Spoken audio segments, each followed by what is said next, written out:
ಶಾಲೆ ಹೆಸರು ಸರ್ಕಾರಿ ಹಿರಿಯ ಪ್ರಾಥಮಿಕ ಕನ್ನಡ ಹೆಣ್ಣು ಮಕ್ಕಳ ಶಾಲೆ ಯಲ್ಲಿಮನ್ನೋಳಿ. ನಾನು ಈಗ ಮಿಮಿಕ್ರಿ ಮಾಡುತ್ತೇನೆ. ನನಗೆ ಶಾಲೆಗೆ ರಜೆ ಇದ್ದ ಕಾರಣ ನಾನು ನನ್ನ ಅಜ್ಜಿಯ ಊರಿಗೆ ಹೋಗುತ್ತಿದ್ದೆ. ಆಗ ಘಟ್ಟಪ್ರಭಾದಲ್ಲಿ ರೈಲೊಂದು ಈ ರೀತಿ ಶಬ್ದ ಮಾಡುತ್ತಿತ್ತು.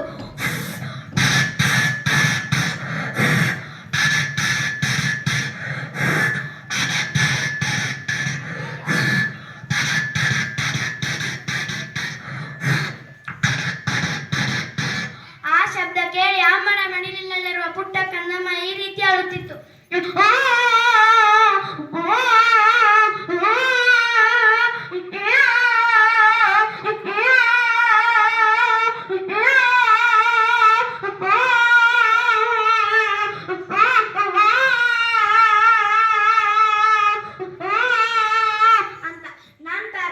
ನಂತರ ನಾವು ಬಸ್ಸಿನಲ್ಲಿ ಮುಂದೆ ಹೋದೆವು. ಆಗ ಅಮ್ಮ ಮಗ ಇಬ್ಬರು ಜಾತ್ರೆಗೆ ಹೋಗುತ್ತಿದ್ದರು. ಆಗ ಮಗನು ಅಮ್ಮನ ಬಳಿ ಈ ರೀತಿ ಹೇಳುತ್ತಿದ್ದನು. ಅಮ್ಮ, ಮಮ್ಮಿ ಅಲ್ಲಿ ನೋಡಲಿ, ಅದ್ ನಂಗೆ ಬೇಕ. ಮಮ್ಮಿ ಅಲ್ಲಿ ನೋಡಲಿ, ಅದ್ ನಂಗೆ ಬೇಕಂದ್ರೆ ಬೇಕ, ಈಗ ನಂಗೆ ಬೇಕಂದ್ರೆ ಬೇಕೀಗ. ನೋಡು ಪುಟ್ಟ, ನಮ್ಮ ಹತ್ರ ಈಗ ಹಣ ಇಲ್ಲ, ಆಮೇಲೆ ಬಂದು ನಿನ್ಗೆ ಕೊಡಿಸ್ತೀನಿ. ಇಲ್ಲ, ನಮಗೆ ಬೇಕಂತ ಬೇಕೀಗ.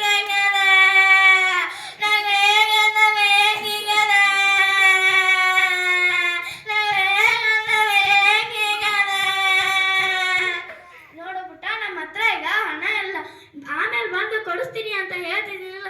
ಇಲ್ಲ, ನೀನ ಲಿಫ್ಟಿಗೆ ಸೇರ್ತಿ, ಗಾಜಲ್ ತಗೋತೀನಿ, ಎಲ್ಲ ತಗೋರಿ.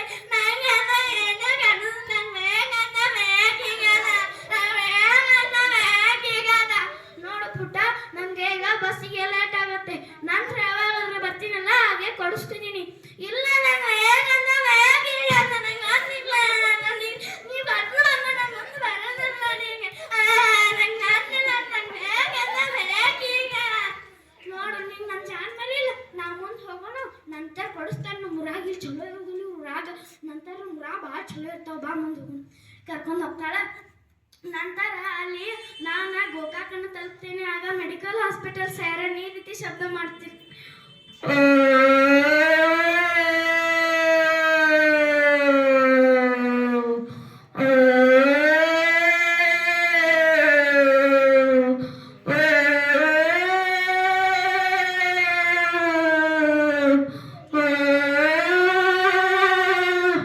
ನಂತರ ನಾನು ನಮ್ಮ ಅಜ್ಜಿಯ ಊರನ್ನು ತಲುಪಿದೆ.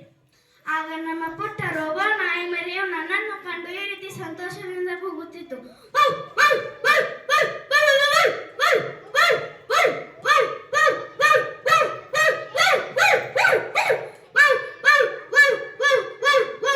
ಅಂತ. ನಂತರ ನಾನು ಮನೆಯನ್ನು ತಲುಪಿದೆ. ಆಗ ಗೋಡೆ ಮೇಲಿನ ಹಲ್ಲೆಯನ್ನು ನನಗೆ ಈ ರೀತಿ ಸಾಗುತ್ತೆ ಕೊಟ್ಟಿತು.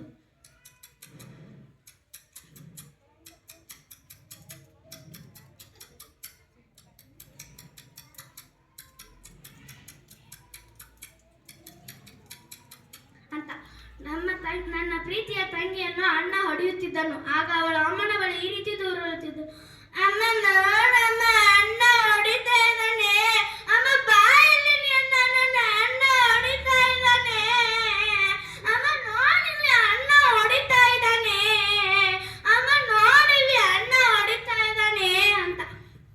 ನಂತರ ನಾನು ಕೈಕಾಲು ತೊಳೆದು ಗೆಳತಿಯರೊಡನೆ ತೋಟ ಸುತ್ತಲೇ ಹೋದೆ. ಆಗ ನನ್ನ ಕಾಲ ಬಳಿಯಿಂದ ಸರಸರನೆಯ ಒಂದು ಹಾವು ಹೋಯಿತು.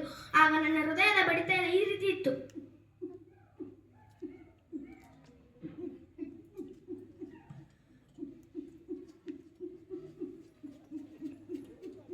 ಹಾಗೆ ಮುಂದೆ ಹೋದೆವು.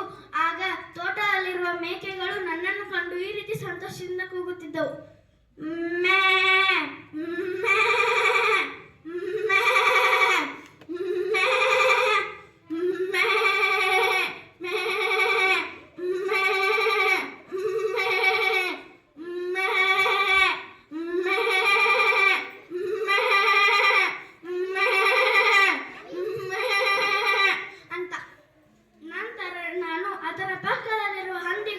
ನನ್ನ ಗೆಳತಿಯರನ್ನು ಯಾರೋ ಶತ್ರುಗಳು ಕರೆದುಕೊಂಡು ಹೋಗುತ್ತಿದ್ದಾರೆಂದು ಈ ರೀತಿ ಕೂಗುತ್ತಿದ್ದವು.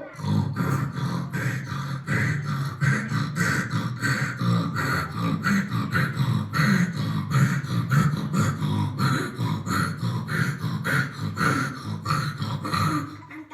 ನಂತರ ಮಳೆ ಬರುವ ಸೂಚನೆಯನ್ನು ಜಿರುಂಡೆ ಈ ರೀತಿ ಕೂಗುತ್ತಿದ್ದವು.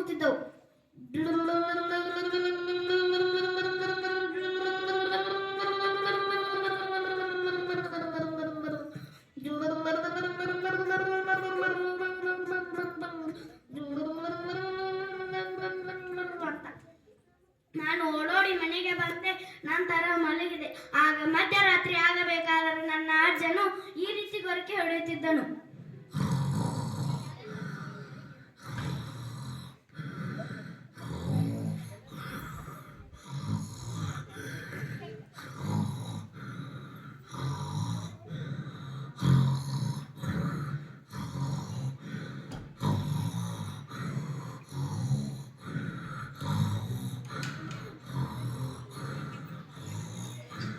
ಅಂತ ಹಿರಿಯರನ್ನು ಎಬ್ಬಿಸುವುದು ತಪ್ಪಲ್ಲವೇ? ಹಾಗೆ ನಿದ್ರಿಸಿದೆ. ಬೆಳಗ್ಗೆದ್ದು ಬಾಗಿಲು ತೆಗೆದಾಗ ಹಕ್ಕಿಗಳು ಈ ರೀತಿ ಕೂಗುತ್ತಿದ್ದವು.